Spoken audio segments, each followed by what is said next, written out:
There's two of you. He did not as well. Came down about 1.5 foot and still tapping for a bogey. Here's my homegrown baby. Crane has bogeyed 2 straight holes to fall back into a shadow lead with Martin Laird at 16 under.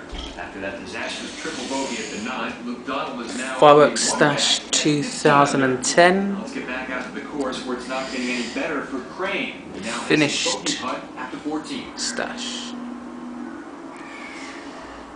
And it is finished now because I am broke like a bitch. But it's all gonna pay off. Hopefully. If it don't piss down with rain tomorrow. Go back to that decision on 13. Dead driver.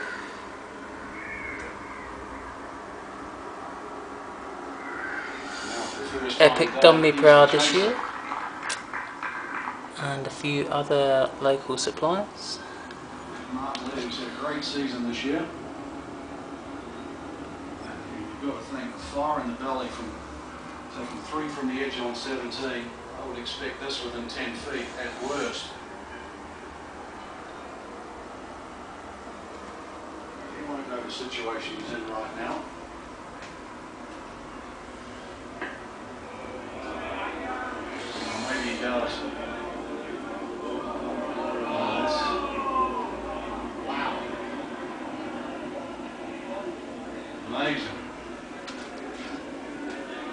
He flat out dumped that shot, Frank.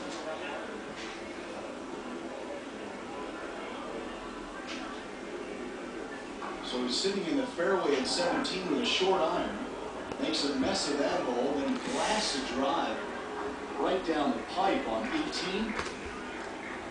To the tee at the short par 4-15. Ben Crane needs to get something going, trailing by 1 shot.